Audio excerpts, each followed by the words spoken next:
Let there be light. Welcome, brothers and sisters, my fellow citizens of the Republic of Zambia, to today's talk on the Light of Zambia channel.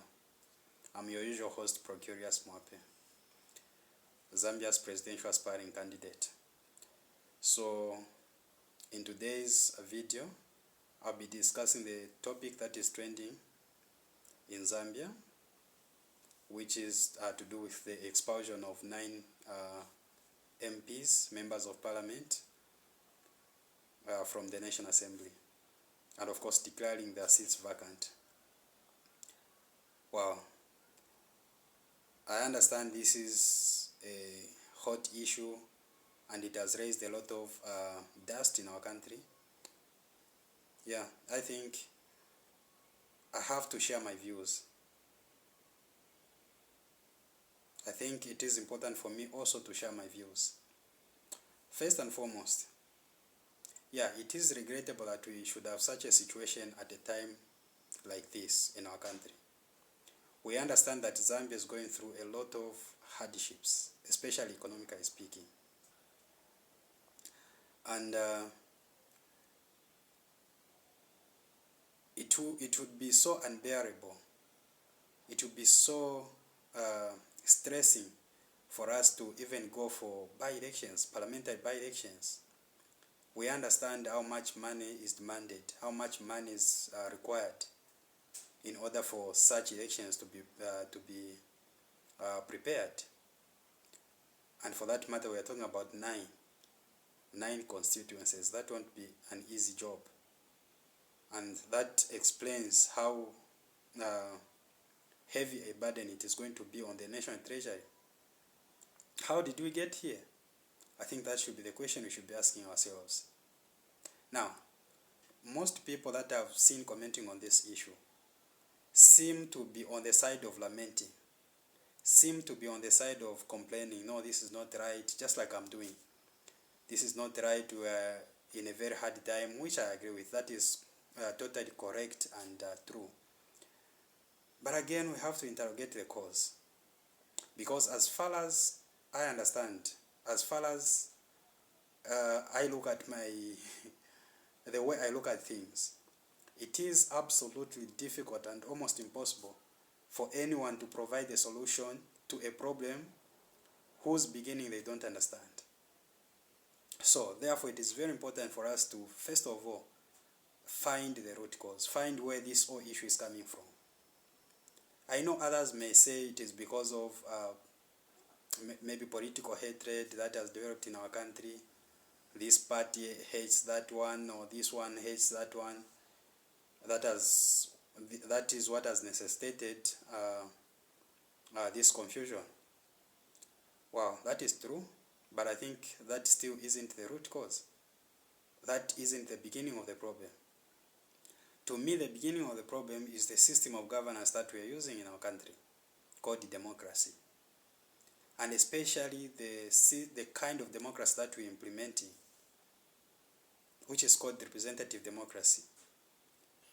I think this system, like I've said in many videos on this channel, it is a system that is designed to divide, then to rule. You divide them, then you rule them, because when they are divided, it is so easy to conquer them. And I think this is what is happening today. This is exactly what is happening. So, you may want to look at it from whichever perspective, and I will respect your views. But as far as I'm concerned, that is what I seem to find as the root cause. It is the system of governance which has failed us big time.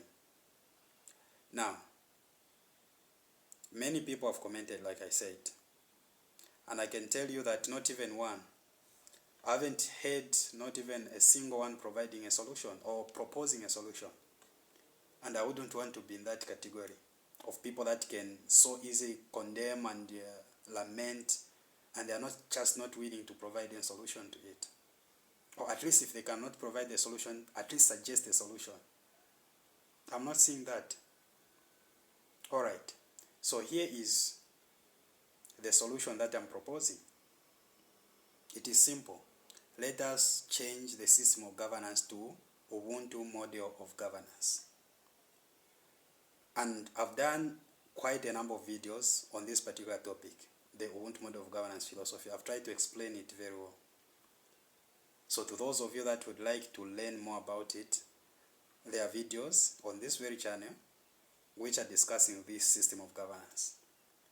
But for the sake of this video, I'm going to touch a few areas so that we form a complete picture of what I'm trying to talk about.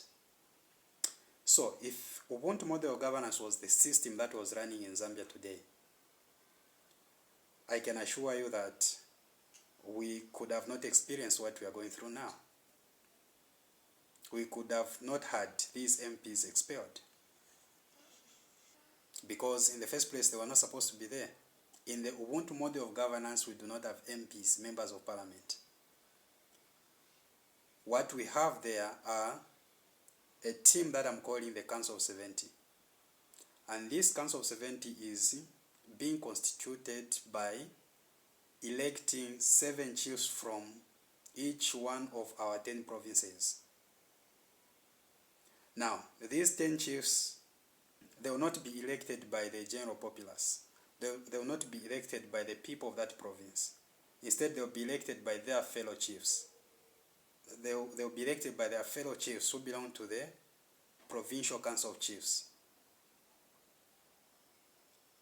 So, instead of us having by-elections, like what we expect to happen, if that decision is upheld, then we are going to go for parliamentary by-elections in those 9 constituencies which are affected, and we are going to spend a lot of money to prepare for those elections, to print ballots, to do all those things, and just the logistics to have that done. It will be so heavy burden on the national treasury. So under Ubuntu model of governance instead, what we could have done is those chiefs that could have been expelled from the Council of 70, which is the National Assembly, they could have been sent to, expelled from the National Assembly, but the issue could have been tabled in the Provincial Council of Chiefs. These chiefs that are found in the Provincial Council of Chiefs, for example, if Central Province is affected, then we are going to say the 39 chiefs that we have in Central Province, we're supposed to sit at the provincial level, and those that belong to the Provincial Council of Chiefs, remember, they are going to sit at the provincial level and be able to elect new candidates or new members of the Council of 70. These are the ones that are supposed to be now taken to the National Assembly. And you can imagine, if only the chiefs have the power to elect these expelled members of the National Assembly, then it could have been cheaper, because then we are looking at a very small number of people that will be participating in those polls. So it could have been cheaper logistically speaking, and it could have been cheaper financially speaking. So that is the positive side of Ubuntu model of governance. So when do people participate in electing of, because someone may say, but we do not participate in electing of these traditional leaders. Well, that is true. Of course, there are a few that participate, but the correct answer to that would be we have what we are calling the Prime Minister to the Chief. So this is the office that will be occupied by an elected officer, someone that will be elected from within the chiefdom. So this particular person will be elected democratically. And the system of democracy that we implement here, the system of democracy that we are going to use here, because now it is so close to the people, is what we are calling direct democracy. So for the details of how this is going to be working out, I've done a video in which I've said chiefdoms are going to become local governments.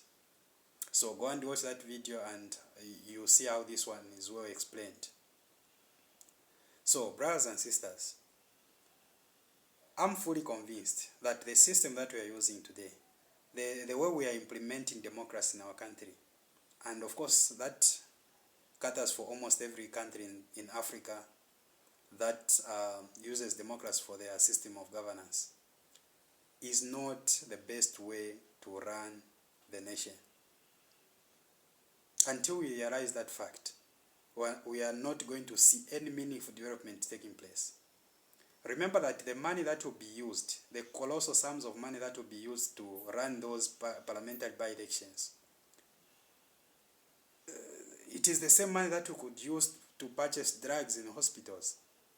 It is the same money that we could use to maybe build more roads and do other things. Now it will be wasted for something that we could have avoided. But of course now as we speak we cannot avoid them because that's what is provided for by the Constitution. That's why I'm saying when we develop Ubuntu model of governance and manage to deploy it in Zambia, we are going to develop a constitution that will respond to all these issues. And that is the only way, as far as I can see, that is the only way we can make sure that we come up with a system that will attend to our interests. So, brothers and sisters, I encourage you to support me as I'm running as President of the Republic of Zambia. Support this project called the Light of Zambia project until we usher in the system of governance I'm calling Ubuntu model of governance, which will be a solution to so many challenges that we are facing today. So for now, let me end here. We are going to meet in the next video where I'll be sharing my views concerning maybe the by-elections. For example, if these by-elections are going to take place, if the decision of those MPs is upheld, the decision of having them expelled is upheld, then I would like to share